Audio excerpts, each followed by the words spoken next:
Hello, it's Gordon here from thegreatgordino.com, and there was lots of sport going on this weekend which caught my eye.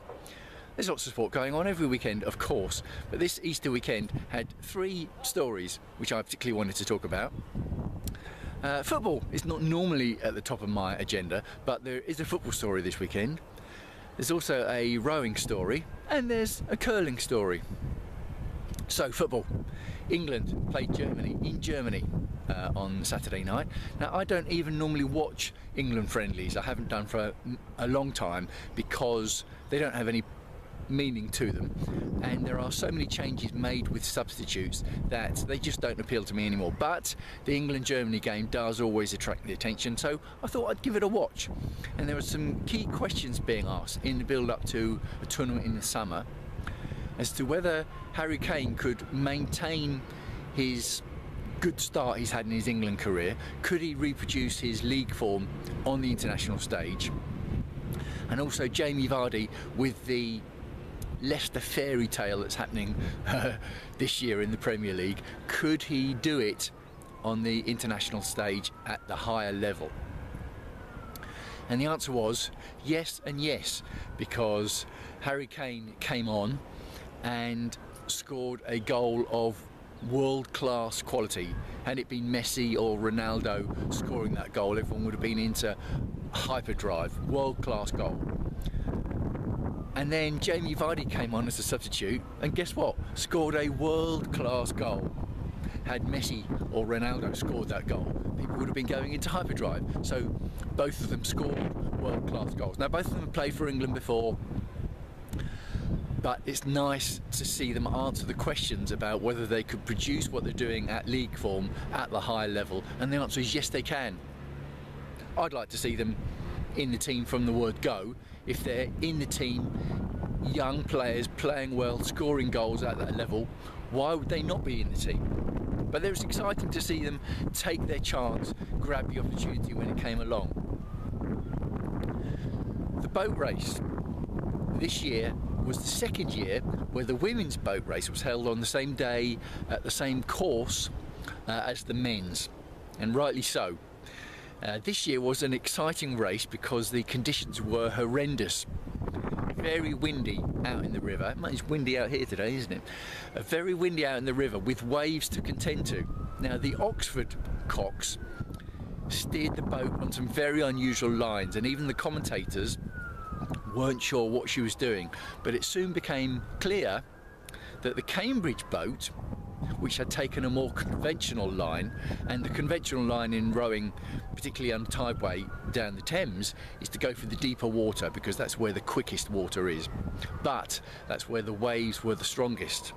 And while the Oxford boat had taken a beeline to get shelter from the shallower water near the banks, the Cambridge boat was going right down the choppy water, and the waves were too choppy. The waves were coming over the boat, and the water pumps can only work so hard and can only do so much. And basically, the Cambridge boat was starting to sink.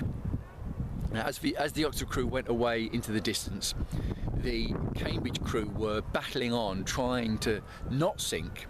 And it had got so bad where the umpire actually said to them, "Okay, you need to head to the shallow water and we'll pick you up out of the water." As soon as they started to head to the bank, the pumps then were able to work a bit better and get more water out of the boat, and it looked more like the boat was actually not going to sink. So what the umpire did was said to the cocks, "Okay, if you want to carry on, raise your hand and I'll know you want to carry on." So the cock's hand went straight up in the air. The boat carried on, basically limping along in the shallow water until enough water had got out of the boat for them to carry on at a bit more respectable pace, and they finished the race. So congratulations to the Oxford women who won the race, but congratulations to the Cambridge women who showed a lot of determination and fighting spirit to carry on when they could have stopped. Now, people in the boat race, it's sort of 6 months at least preparation, more like 9 months, but for the 6 months before the race they practice 3 hours in the morning, 3 hours in the evening for 6 days a week around doing their degrees at two of the best universities in the country / in the world. So the dedication and work rate and commitment is huge. So it's very, very impressive. And when they interviewed the Cambridge crew after the race and they talked about them not giving up, the president of the crew said giving up was out of the question. So you've got to have that determination, you've got to have that belief. Very impressive. Now curling, my sport of choice.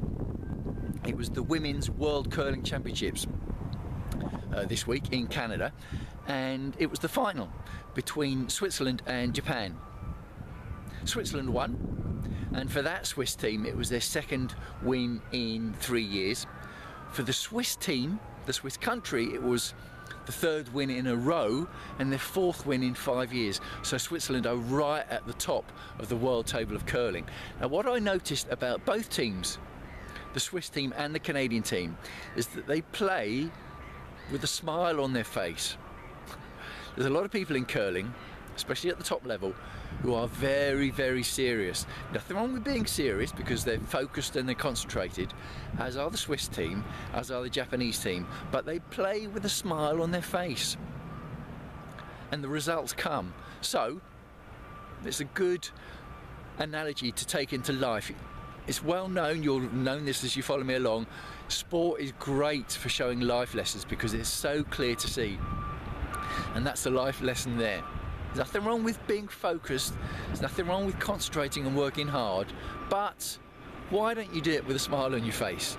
It can make things more fun, to be blunt. So, very nice weekend of sport, thoroughly enjoyed. Football / rowing / curling. I'd love to hear what you think. Leave your thoughts, leave a comment, make sure you're subscribed to my channel. Gordon Bryan signing off, and I look forward to speaking to you again soon.